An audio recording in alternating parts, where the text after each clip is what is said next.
आमची एक विनंती अशीच आहे की आपण ऑक्टोबर महिन्यामध्ये आपल्या जायकवाडीत पाणी कमी होतं म्हणून आपण भंडारदरा आणि वरच्या धरणात पाणी सोडा म्हणून आग्रह केला। म्हणजे नियम असताना सुद्धा आपल्याला पाणी वरचे लोक सोडत नव्हते। प्रत्येक शेतकऱ्याला अनुदान मिळालंच पाहिजे, प्रत्येक शेतकऱ्याला मदत मिळालीच पाहिजे। 2 दिवसापासून आपल्या परभणी जिल्ह्यामध्ये अतिवृष्टी नवे मुसळधार पाऊस सुरू आहे। जिल्ह्यातल्या बहुतांश मंडळामध्ये अतिवृष्टी झाल्याने सोयाबीन, कापूस, उडीद, मूग, खरीपातली सर्व पिकं उद्ध्वस्त झालीत।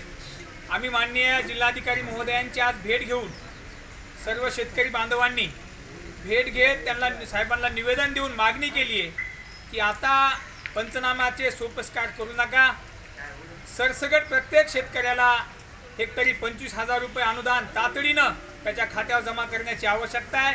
कारण हे दिवस सणासुदीचे आहेत आणि अशा अडचणीच्या काळामध्ये सरकार, मायबापने आणि जिल्हा प्रशासनाने शेतकऱ्याच्या पाठीशी उभं राहिलं पाहिजे अशी मागणी आम्ही आज या ठिकाणी सन्मान्य जिल्हाधिकारी महोदयांची भेट घेऊन केलेली आहे। 2021च्या विम्याच्या संदर्भाने काही पाथरी, मानवत आणि सेलू मंडळातील लाखो शेतकरी सुटलेले त्याबाबतही त्या ठिकाणी जिल्हा प्रशासनाने आम्हाला काही कागदपत्र दिले तर आम्ही गरज पडली तर कोर्टात जाऊ याबाबतही माननीय जिल्हाधिकारी महोदयांशी आम्ही चर्चा केली, विनंती केली आहे। आणि सरकार मायबापला विनंती आहे की या जिल्ह्यातले 2021 ते 2023चे विम्याचे जे पैसे राहिलेत त्या सर्व शेतकऱ्यांना देणं अत्यंत आवश्यक आहे। आणि या आत्ताच्या अतिवृष्टीच्या अनुषंगानं या जिल्ह्यातला एकही शेतकरी या मदतीपासून वंचित राहता कामा नये अशी आम्ही आग्रही मागणी करत हेक्टरी 25,000 अनुदान द्यावं अशी विनंती केलेली आहे। धन्यवाद।